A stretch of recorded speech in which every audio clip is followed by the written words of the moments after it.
Last episode, The Pretending Wife of a Billionaire. Nagulat si Isabel nang makitang nakahiga pa rin si Travis sa ibabaw ng kama. Nakasanayan na niyang kusa itong bumababa habang naghahanda siya ng almusal para sa kanila. Sa 6 na buwan nilang pagsasama, pinagsilbihan niya ito bilang isang asawa. And she was happy with what she was doing. Good morning. Napatingin siyang bigla sa nakahigang si Travis. Gising na to. Parang baby na nakangiti sa kanya. Pigil na pigil siyang siilin ito ng halik sa mga labi. Morning! Bakit hindi ka pa bumabangon? Baka malate ka kaya pumanik ako para gisingin ka na. Malilate ka sa office mo. Nakangiti na wika niya. Hindi ako papasok ngayon. Sagot nito. Bakit? Masama ba pakiramdam mo? Hinipo ni Isabel ang leeg nito. Normal naman ang temperatura nito. Nag-leave ako for 1 week. Bakit? Pumangon ito at umupo ng lotus position sa harap niya. Naalala ko kasi hindi pa tayo nag-honeymoon. Anito na ikinalaglag ng mga panga niya. Si Mrs. biglang natakot. Joke lang yun. Nag-leave ako dahil gusto kong magpahinga. I think I deserve a break. Gusto kong mag-relax kasama ka. Tambay mode muna ako. Anong gagawin mo? Tinitigan siya ng asawa ng matagal. Ang tagal na nating mag-asawa, Isabel. Ang dami ko ng pagkukulang sa'yo. Gusto kong bumawi. Kaya sasamahan kita sa buong linggo na to. Sasamahan kita sa spa. Huwag ka sana magreklamo sa presence ko. Seryoso ka ba talaga, Travis? Dahil sa pera nito, mabilis na naiayos ang lahat ng papeles para sa pagpa-franchise niya ng Serenity Spa. Mabilis ding natapos ang construction noon. 2 buwan ng operational ang spa na nasa Dasmariñas. Kaya hindi siya masyadong aburido sa mga kapamilya nito. Pag alis ni Travis sa umaga, gumagayak na rin siya papasok sa spa. Kaya hindi masyadong matagal ang encounter niya kasama ang pamilya nito. I've never been this serious in my entire life. Sagot nito. Ready to start the week with me? Ready na! Umaahon ang kilig at sobrang kaligayahan sa puso ni Isabel sa tindi ng antisipasyon. Mahaba ang 1 linggo. Maraming posibleng mangyari. Tumayo na si Travis at magkaagapay silang bumaba sa komedor. Bakit hindi ka nakabihis, Travis? Hindi ka pa papasok? Tanong ni Aling Monet rito. Leave ako ng 1 linggo, nanay. Mag-honeymoon kami ng asawa ko. Para may tatawag na sa'yo ng lola after 9 months. Kahit alam ni Isabel na nagbibiro lang ang asawa, ay kinilig pa rin siya.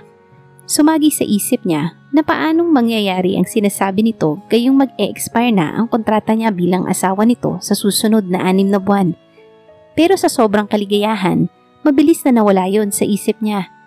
Hindi ako magpapatawag ng lola. Nakasimangot na sagot ng biyanan. Nagkangitian sila ni Travis. Kahit pa hindi nawala ang pagkasimangot ni Aling Monet, Shanika at Akira habang nag-aalmusal sila, hindi siya apektado. Promising ang simula ng buong linggong yon para sa kanila ni Travis. Balak din niyang mag-leave sa pagmamanage ng spa. Total, mapagkakatiwalaan naman lahat ng tauhan niya ron. Pwede silang sumaglit na lang doon para kumustahin ang overall operation. Cindy, can you promise me you'll fill in Isabel's shoes as a spa manager for 1 whole week? Sabay na napatingin kay Travis sina Isabel at Cindy, ang supervisor niya sa Serenity Spa. Nang mga sandaling yon ay inire-report sa kanya ng babae ang naging resulta ng promo nilang reduced rates sa lahat ng services ng spa nung nakaraang linggo. It was a success. Naisip niya yon para ilapit ang spa sa mga karaniwang empleyado. Naranasan niya kung paano mangarap na makapasok sa ganung lugar nung kakarampot pa lang ang pera niya. Yes, sir! Mabilis na sagot ni Cindy. Very good. Maglilive ang mom mo ng 1 linggo, starting today. Ikaw munang bahala rito. Napatingin si Isabel sa kanyang asawa. She was pleased kahit na pinangunahan nito ang plano sana niyang magbakasyon nga. Napatingin sa kanya si Cindy. Nagtatanong ang mga mata. Tumango siya bilang kumpirmasyon. Don't worry, tatawag ako every now and then. Bukas din ang cellphone ko 24/7. Pagbibigay niya ng assurance dito. Kayang-kaya mong trabaho rito, Cindy. Buwan tiwala ko sa'yo. Dati itong staff sa isa ring spa. Nadismaya ito dahil sa kabila ng dedikasyon at tagal nito sa trabaho, hindi umangat ang pwesto nito. Naunahan pa ito ng bagong staff na magaling sumipsip sa promotion. She did a background check on all her employees. Natutuhan niya yun kay Travis. Kung gusto raw niyang magtayo ng empire, kailangang mapagkakatiwalaan at reliable ang mga tauhan niya. Cindy was disgruntled. She resigned. Isabel took her in. Unang kita pa lang niya rito nung in-interview niya to, nakita niya ang potential nito. Gutom itong umasenso, gaya rin niya noon. Salamat ho sa pagtitiwala, ma'am. It's settled then. Pwede ka na magsimula sa leave mo, Isabel. Tumayo na si Travis mula sa couch. Bakit pa nagmamadali ka? Kanina pa niya napapansing tila naiinip na ang asawa. Gusto na kitang masolo, Mrs. Del Franco. Sagot nitong hinalikan pa siya sa pisngi, kahit nakatingin si Cindy. Sige na ho, ma'am. Ako na hong bahala rito. Tatawag na lang ako kapag may problema. Natatawang taboy ni Cindy sa kanila. Narinig mo yon? Siya na raw ang bahala rito. Let's go, Mrs. Hinila na ni Travis ang kamay niya. Dinampot lang niya ang bag sa ibabaw ng table niya bago nagpahila na rito palabas. Hindi na nagulat si Isabel nang kabigin siya ni Travis at si Eileen ng mapusok na halik sa mga labi. Pagpasok pa lang nila sa cottage na kinuha nito sa isang resort sa Cavite. Mabilis na naalis ang mga suot nilang damit. Pagkaalis pa lang nila sa Serenity Spa, naamoy na niyang mako-consummate na ang kasal nila. Malalagkit ang sulyap na ibinabato nito sa kanya habang nagmamaneho. Panay ang pisil nito sa kamay niya. He desired her. It was written all over his handsome face. Mainit ang halikan nila ni Travis. Buong puso siyang tumutugon ng halik sa asawa. Kung kumakapa ito sa katawan niya, ganun din ang ginagawa niya. Wala nang atrasan pa. Total, alam naman na niya kung saan sila hahantong.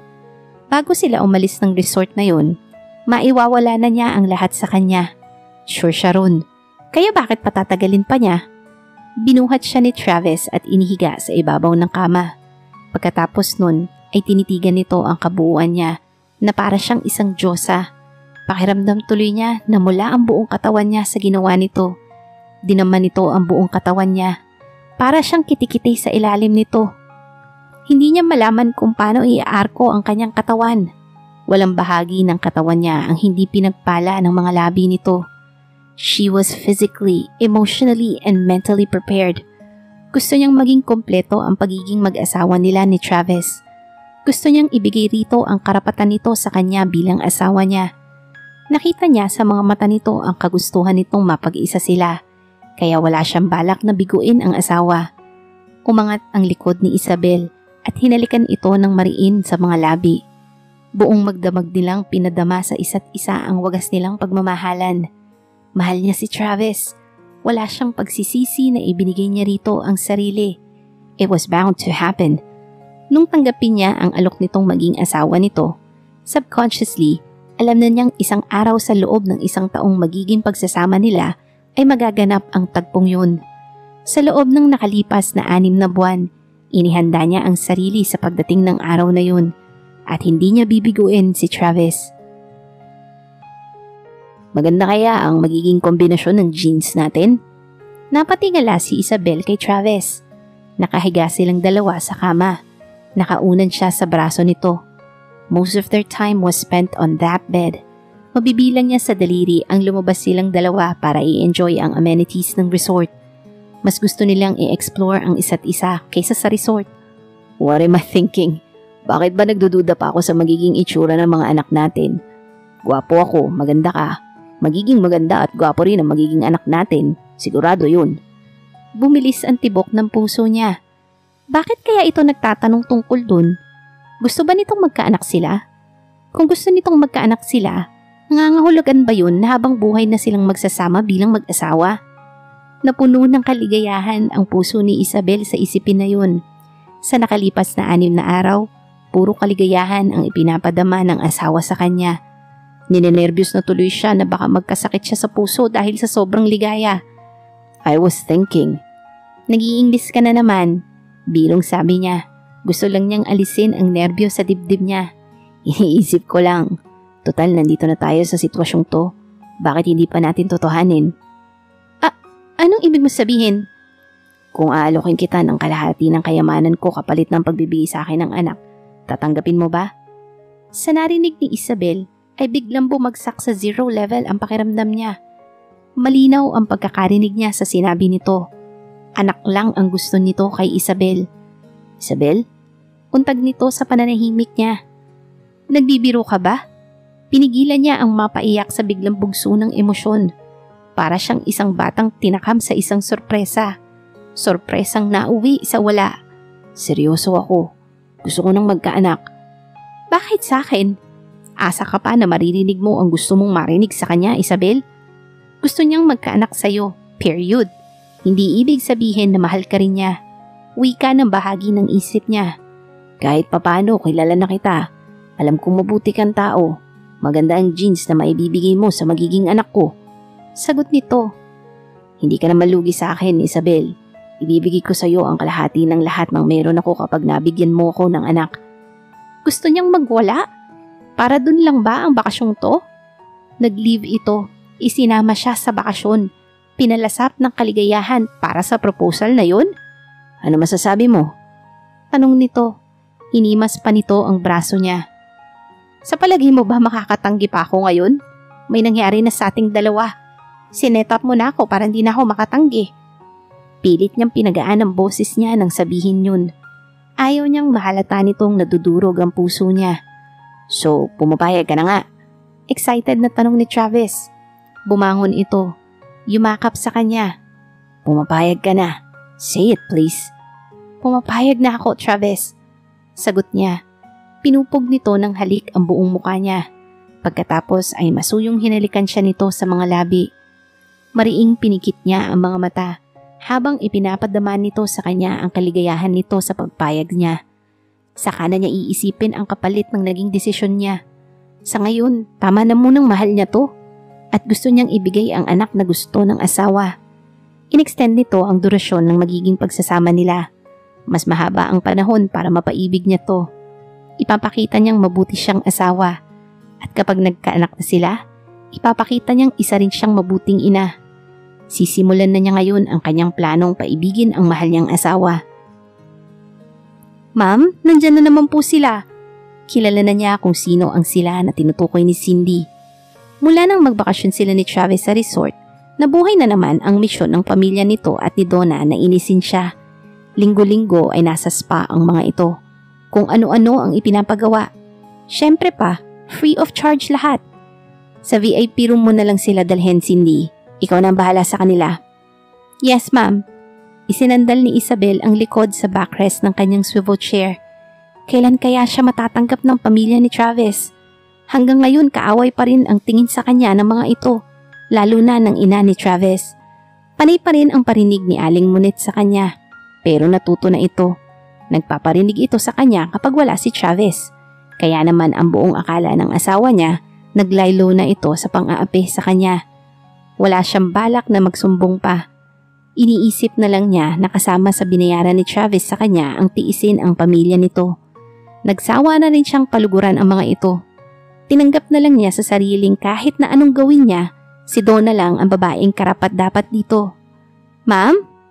Nang bumungad uli si Cindy sa pinto ng opisina niya, alam na niyang problema ang hatid nito. Bakit? Tanong niya. Nagre-request po yung mommy ni sir na kayo raw po ang mag-service sa kanila ng mga amiga niya. Sinabi ko na pong marami tayong efficient staff para... Alam niyang parte yun ng pamamahiya ni Aling Munit sa kanya. It's okay. Sang room sila? Nasa purple room, ma'am. Sagot nito. Tumayo na siya para puntahan ang biyanan. Nandito na palang manugang kong jackpot sa anak ko. Sabi ni Aling Munit pagpasok pa lang niya sa purple room. 4 ang kasama nitong amiga na nakaupo sa mga reclining chair. Pawang libre na naman lahat. Ayaw na niyang isipin kung magkano ang nawawalang kita sa spa tuwing pumapasyal ito ron na kung sino-sino ang kasama. Anong ipapagawa niyo? Facial massage muna, pero gusto ko ikaw rin na magbabody massage sa akin mamaya. Gusto ko yung magaan lang ha, yung nakaka-relax. Sagot nito. Tinanguan niya ang mga attendants para ituloy na ng mga ito ang ginagawa. Pawang nakamata kasi ang mga ito sa kanya. Nasa mukha ng mga ito ang pagtataka kung bakit ganun siya pakitunguhan ng ginang. Ayaw na lang niyang pansinin ang awa na nakikita niya mula sa mga mata nito. Nag-excuse muna siya para pumunta sa washroom. Nagsabon siya ng kamay at nagsuot ng apron. Monet, nakakahiya naman sa manugang mo. Marami naman siyang staff na pwedeng mag-service sa'yo. Mukha namang sinsero ang isang ginang na nakaupo sa dulong kanan sa pakikisimpatya sa kanya. Hayaan mo lang yan, amiga. Sanay yan sa pang mahirap na trabaho, kumbaga.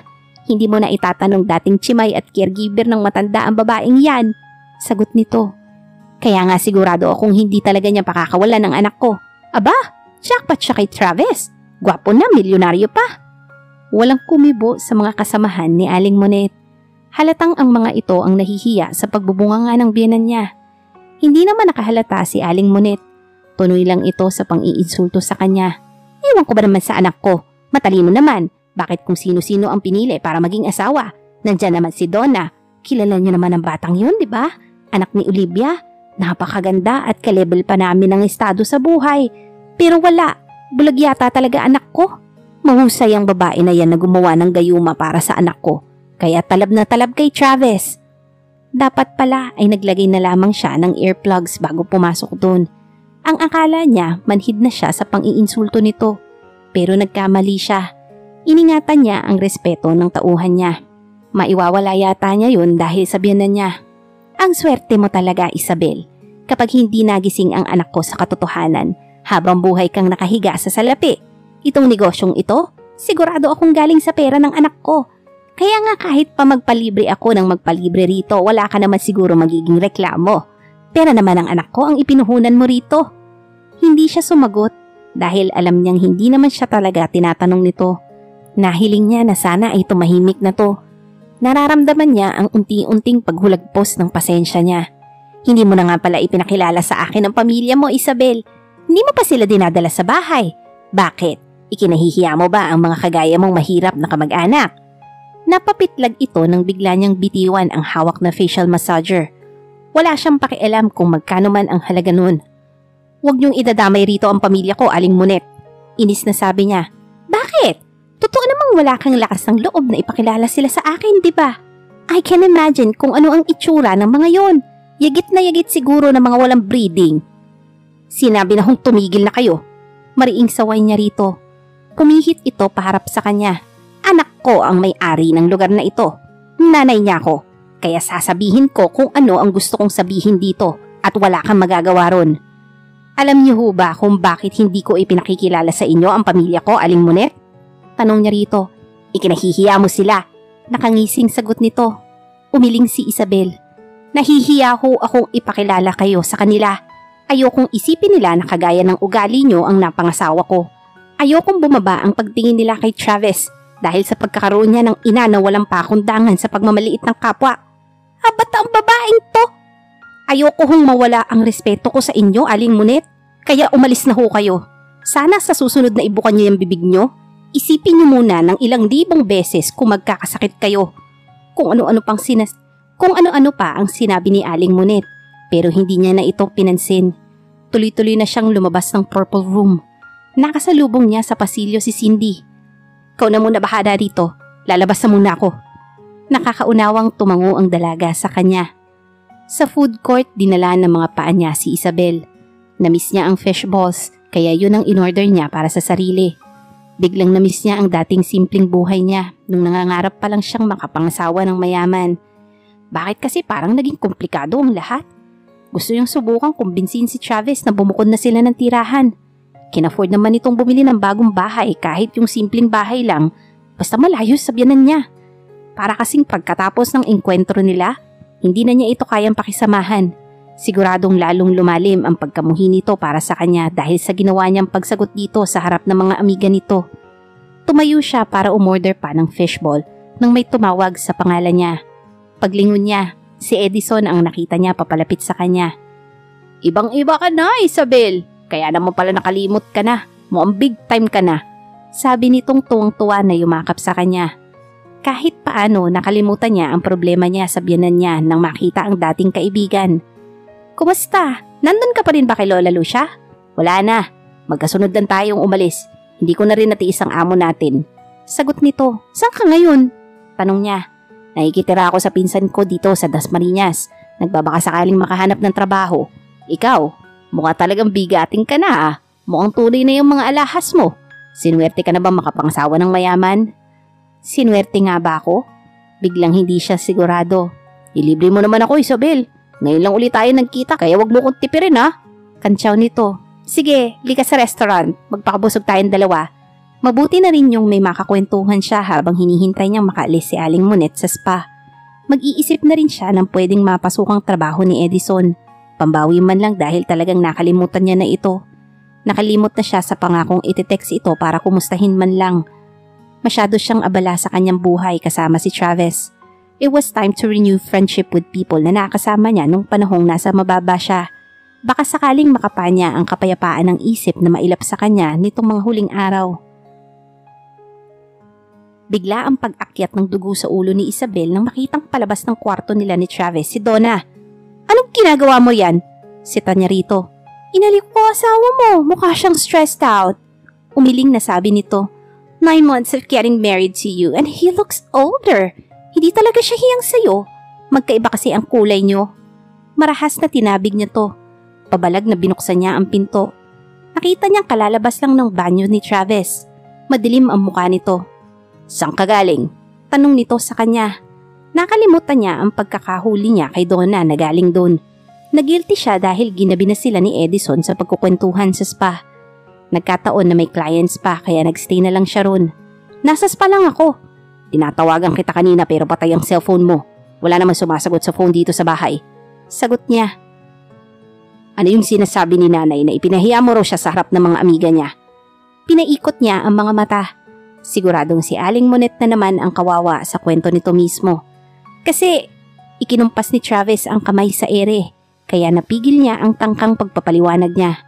Saka lang niya napansin na sa dating hinihigaan nito sa tabi ng binata ito may higa.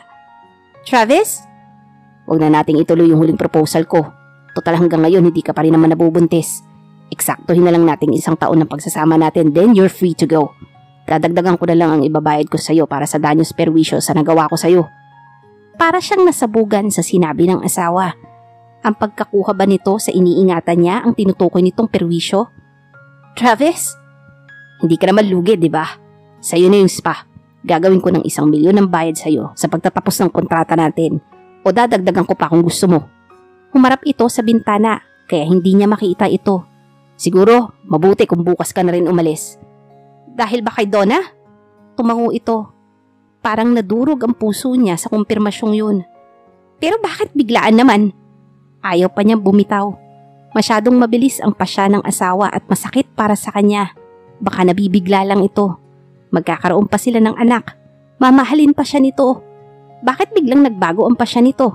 Bakit pa natin patatagalin? Samantalang alam na nating hindi talaga kayo magkakasundo ni nanay. Umiiyak si nanay kanina habang nagkukwento kung paano siya sinagot sa harap ng mga kaibigan niya. Na-realize ko, habang buhay ko siyang nanay. Kailangan ang babaeng pakakasalan ko ng tunay yung makakasundo niya. Napakababaw naman ang dahilan ni Travis. Kung ganun din lang naman pala, bakit pa siya pinakialaman nito? Kung susuko rin pala ito sa ina nito. Gusto niyang isigaw yun sa harap mismo ni Travis. Pero nanghihina na siya. Saka ano ba ang hahabulin niya? Ang nawala sa kanya? Kahit yun, binayaran din nito. Tumalikod na lamang si Isabel. Pumasok sa banyo. Doon niya ibinuhos ang mga luhang kanina pa niya pinipigilan. Nagtagumpay sina Aling Monet at Donna. Mawawala na siya sa buhay ng mga ito. Pinili ni Travis ang mga ito kaysa sa kanya. Parang piniga ang puso niya. Bakit hindi siya nakapaghanda para sa pagtatapos ng lahat ng yun? Dahil masyado kang umasa. Masyado kang bilib sa sarili mo na mamahalin ka rin ni Travis. Wika ng bahagi ng isip niya. "Tulala ka na naman," ani Lovely na pumitik sa tapat ng mukha ni Isabel. Saka lang siya naging aware sa paligid niya. Inilapag nito sa marbled table ang mga ipinirito nitong proben. Dumampot siya ng 1 stick at tumusok doon. "Ang sarap nito, grabe! Miss ko ng mga ganitong klase ng pagkain." Takam na sabi nito. "At ang ganda pala ng kita sa ganito." "Doon niya na si tita dahil sa proben. Ilan nga ang pwesto niyong ganito sa buong Laguna?" "Mahigit 20 na yata." Hindi siguradong sagot niya. Yun ang negosyong sinimulan at pinagsikapan ng kanyang ina, lolo at mga kapatid. Umunlad yun dahil sa pagtutulungan ng kanyang mga kapamilya. Mahina ang kita na 1,000 isang araw sa bawat pwesto nila. Labas na ron ang pasweldo sa mga tindero at tagaluto sa bawat pwesto. Kaya hindi na niya nagalaw pa ang perang natira sa unang ibinigay sa kanya ni Travis.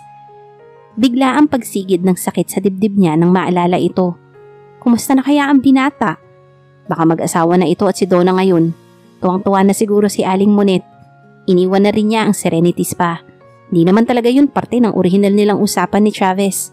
Namasa ang mga mata niya. Bago pa niya napigil, pumatak na ang luha mula sa mga mata niya. Kalimutan mo na lang ang lalaking yun, Isabel. Nagkamali tayo na magkakaroon ng happy ending ang love story nyo. Move on, sabi sa kanya ni Lovely. Hindi siya kumibo. Napakadaling sabihin nun. Pero hirap na hirap siyang gawin. Tuwing gabi, idinadasal niya na sana ay makalimutan na niya si Travis. Mawala na sana ang sakit. Pero paggising niya sa umaga, alam niyang hindi pa rin natutupad ang dasal niya. Dahil naaalala pa rin niya to. Dahil ito pa din ang sinisigaw ng puso niya. Sabi ko naman kasi sa'yo, paibigin mo ang lalaking yun. Hindi ko sinabing ikaw ang ma-inlove ng husto sa kanya. Tingnan mo ngayon, ikaw ang nasasaktan. Ngumiti siya ng mapait. Alam niyang concern ang kaibigan sa kanya. Kaya nga kahit alam niyang ayaw nitong mawalay kay Piolo, nagtitiis itong samahan siya ron sa kanila sa Laguna para may makakwentuhan man lang siya. Isabel! Napalingon si Lovely. Humahangos na lumalapit sa kanya ang kanyang ina. Kasunod nito ang lolo niya. Bakit ho, Nay? Anong nangyari? Kabadong tanong niya. May naghahanap sa'yo lalaki sa labas. Sagot nito. Sino ho? Asawa mo raw siya. Kung hindi nga ako naawat ng lolo mo, baka nasapak ko na yung lalaking yun.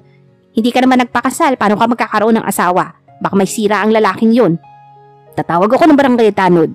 Sabi ng lolo niya. Wag holo, kakausapin ni Isabel yung bisita niya. Awat dito ni Lovely. Napatingin siya sa kaibigan niya. Tinanguan siya nito. Kausapin mo siya, pakinggan mo ang sasabihin niya. Baka masaktan lang ako lalo. Umiiling na sabi niya. Hindi naman siguro dadayo yun dito para lang saktan ka. Sige na, kausapin mo na. Kapag nagsalita ng hindi maganda, tawagin mo kami. Nandito lang kami ni Tita at Lolo. Susugod agad kami to your rescue. Ayos na ba itsura ko? Tanong niya sa kabila ng tensyon. Ayaw naman niyang humarap kay Travis na mukha siyang losyang. Magsuklay ka muna bago mo harapin ang lalaking yun. Asawa mo nga ba yun, Isabel? Mamaya na ho ako magpapaliwanag, Nay. Sagot niya. Go ka na, Isabel. Baka mainit pa yung Prince Charming mo. Taboy ni Lovely sa kanya. Hayaan mo maghihintay muna ang lalaking yun. Alagay hindi mo na naman hikan bago ka pinakasalan. Gigil na sabi ng kanyang lolo Pedro. Kabadong tinungo ni Isabel ang sala. Agad na tumayo si Travis pagkakita sa kanya. Lalapit sana ito pero pinigil niya to. Diyan ka lang. Parang pinipiga ang puso niya pagkakita rito. Ayaw niyang umasa. Baka may pahabol lang nasumbat ito sa kanya kaya ito naroon. Bakit andito ka? Susunduin ko na asawa ko. Sagot nito. Sinong asawa? Wala kang asawa dito. I'm so sorry, Isabel. Pinagsisisihan ko na ang lahat ng sinabi ko sa iyo ng gabing yun. Nagpadala ako sa selos at galit. Pride kept me from acting rationally. Nagdilim talaga ang paningin ko nung makita ko kayo ng lalaking yun sa food court. Sinong lalaking sinasabi mo? You looked happy with him, Isabel. Na-insecure ako, nagselos. I felt inadequate. Nauna naman kasi ang lalaking yun sa buhay mo. Teka muna, sino bang lalaki sinasabi mo? Naghagilap siya sa isip niya. Si Edison ba? Yun nga yata pangalan nun. Yung nakita kong kasama mo sa Manila Zoo dati. Pinagsilosan mo yun? Di ba sinabi ko naman sa'yo noon na kasamahan ko lang yun sa trabaho? Kaibigan, bakit mo pinagsilosan? Bigla siyang natahimik. Nagselos ka? Tumango ito. Selos na selos. Na parang gusto ko kayong lapitan at saktan ng lalaking yun. Ang tagal niyong nagkwentuhan sa restaurant. Masayang masaya kayo. Ginabi ka pa ng uwi kaya akala ko nakalimutan mo nang may asawa kang naghihintay sa'yo. Napailing na lamang si Isabel. Kaibigan ko lang si Edison. Aksidenteng nagkita lang kami sa food court. Nagkwentuhan. Saka wala kaming relasyon. Kung nagselos ito, ang ibig sabihin, bakit ka nagselos? Hindi naman tayo totoong mag-asawa. Mahal kita, Isabel. Matagal na. Gusto kong maging totoo ang lahat sa ating dalawa. Napanganga siya. Mahal mo ko? Tumango ito. Kailan pa? Napakamot ito sa batok. Siguro nung unang pa man kitang makita sa MOA. Sinundan pa kita nun, diba? Love at first sight yata ang tumama sa akin.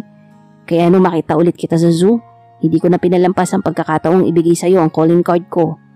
Naiinis ako sa sarili ko dahil hindi ko kinuha ang contact number mo o kahit ang pangalan mo man lang. Abot-abot ang dasal ko na sana tumawag ka. And when you did, naisip kong yun ang pagkakataon ko. Kaya inalok na kita ng proposal. Business proposal. Pagtatama niya, umiling ito. Kunwari lang yun. Narealize ko rin noong mawala ka. Pwede ko namang iwasan na lang si Donna. Pero ginawa ko siyang dahilan para alokin ka ng proposal na yun. Gusto ko lang pala talaga makasama ka. Yung ikalawang proposal na inalok mo sa akin, ngumiti ito na parang bata. Hindi ko kasi alam kung paano ko sasabihin sa iyo yung gusto kong magstay ka habang buhay sa buhay ko. So I had to think of another proposal. Kapag nagkaanak na tayo, hindi ka na makakaalis. Asawa na kita for life. Sana mabigyan mo pa ako ng pangalawang pagkakataon na mahalin mo, na maging isang mabuting asawa sa'yo. Gagamitin mo pa ba ang baby sa pansarili mong interes? Kunwari ay sumbat niya. Pero masayang masaya siya. Hindi na nga niya alam kung hanggang kailan pa siya mag-iinis-inisan sa harap ng asawa. Pasensya ka na, torpe ako. Mali ang mga diskarte ko sa'yo. Pero hayaan mo naman akong bumawi. Gusto kong itama ang lahat. Kaya nga narito ako para sunduin ka. Magsimula ulit tayo, Isabel. This time, let's start it right. Paano mo naman balak na magsimula? Sa pagsasabing mahal na mahal kita at pakakasalan kita sa simbahan para wala ka na talagang kawala. Sagot nito. Hindi ka na nga palang pwedeng tumanggi dahil naiparehistro ko na sa NSO ang unang kasal natin. Kaya officially ikaw na si Mrs. Travis Del Franco. Napahinga siya ng malalim. Siguradong kukontra ang nanay at mga kapatid mo. Baka tumutol pa ang mga yun sa mismong araw ng church wedding. Tsak hindi mangingiming gumawa ng eksena ang nanay mo. Hindi nila gagawin yun. Kinausap ko na sila. Sinabi ko ng mahal na mahal kita at ikaw talaga ang babaeng makakapagpaligaya sa akin habang buhay. Ibalato na lang nila sa akin ang kaligayahang yun. Pumayag sila? Duda siya ron. Kilala niya ang likaw ng bituka ng mga yun, lalo na ni Aling Monet. Tumango ito. Susunod sila rito mamaya. Formal kaming mamamanhikan sa pamilya mo. Nang halikan siya nito sa mga labi, hindi na siya nakapalag. Miss na kita. Miss na miss kita, Travis. Si Donna nga pala. Ano ang drama ng babaeng yun? Galing yun sa kwarto natin nung gabing pinaalis mo ko. Anong ginawa nyo? Trying hard pa rin siyang makuha ko, pero tinaboy ko siya. Sabi ko tigilan na niya ako dahil wala nang kawala ang puso ko sa'yo. Kilig na kilig si Isabel ng mga sandaling yun. Naisip niyang hindi niya dapat pagsilosan pa si Donna dahil kung talagang ginusto ito ni Travis, hindi na sana sila nagkakilala pa nito. Mahal mo rin ba ako, Isabel? Seryoso na tanong ni Travis. Hindi mo ba na-feel man lang? Na-feel? Medyo insensitive lang talaga ako minsan. Manang-mana ka sa nanay mo. Nakaingos na sabi niya. Mahal na mahal kita, Mrs. Del Franco. Huwag ka na magalit sa nanay ko. Total pareho na kayo ng apelido. Paglalambing nito. Susubukan ko. Basta wag lang niya akong lalaitin uli sa harap ng ibang tao. Nangako na siya sa akin. Kinabig siya nito palapit. Marry me again? Tumango siya. Mahal kita, Travis. Sana next time sabihin mo na lang sa akin agad kung anong nararamdaman mo. Kung nagsiselos ka, nagmamahal, nai-insecure o nagpapakyut lang. Maiintindihan ko naman. Ganun kita kamahal. Don't worry, I'll be more vocal for the rest of our lives. In the meantime, pwede bang maging demonstrative muna ako kung gaano kita kamahal? Tumango ng matamis si Isabel. Hinilikan nga siya nito ng walang humpay. Kung hindi pa dumating si Lovely, kasunod ang ina at lolo niya, hindi pa ito magpapaawat. Saka na natin tutuloy ito. Alo niya sa asawa. Promise yan? Promise. Pagsapit nga ng gabi ay sumunod sa Laguna ang pamilya ni Travis. Humingi ang mga ito ng tawad sa kanya, lalo na si Aling Monet. Nangako ito na pakikisamahan siya ng maayos at ituturing na anak nito. Nakita naman ni Isabel sa mukha ni Aling Monet na bukal sa puso nito ang paghingi ng tawad, kaya nakangiti na niyakap niya ang biyanan. Tanggap na niya kung sino ito, at kahit anong mangyari, ito ang ina ng kanyang asawa, kaya mamahalin din niya ito na parang isang tunay na ina. Makalipas ang ilang buwan, ay muling ikinasal sina Travis at Isabel. Siyempre, pinakabisi sa preparasyon si Aling Monet at ang mga hipag niya. Talagang bumawi ang mga ito at pinakita sa kanya na parte na siya ng pamilya Del Franco. Napakasaya naman ni Isabel dahil sa wakas ay magiging masaya at maayos na ang pagsasama nila ng kanyang asawa. At syempre, isang sorpresa ang inihandog sa pinakamamahal niyang asawa dahil nagdadalang tao na siya. Magkakaroon na sila ng anak na magbibigay ligaya at bumuo sa kanilang pagmamahalan. Napakasaya ni Chavez sa balitang yun. Pinangako nito na gagawin nito ang lahat para maging mabuting asawa at anak sa kanilang magiging anak. Muli namang pinamahalaan ni Isabel ang Serenity Spa. Habang wala siya ay si Cindy ang nag-asikaso nun. Kaya nung mabalik siya ay masayang-masaya ang tauhan niya. Hindi man naging maganda ang takbo ng buhay ni Isabel. Marami man siyang pinagdaan ng hirap, pero ang lahat ng yun ay matapang niyang hinarap. At ngayon ay masaya na siya at kontento kasama ang pinakamamahal niyang asawa na si Chavez. At dito na po nagtatapos ang huling kabanata ng ating kwento. Maraming salamat po. Sana ay muli ninyo akong samahan sa mga series stories na nais kong ibahagi sa inyo. Maraming salamat po muli.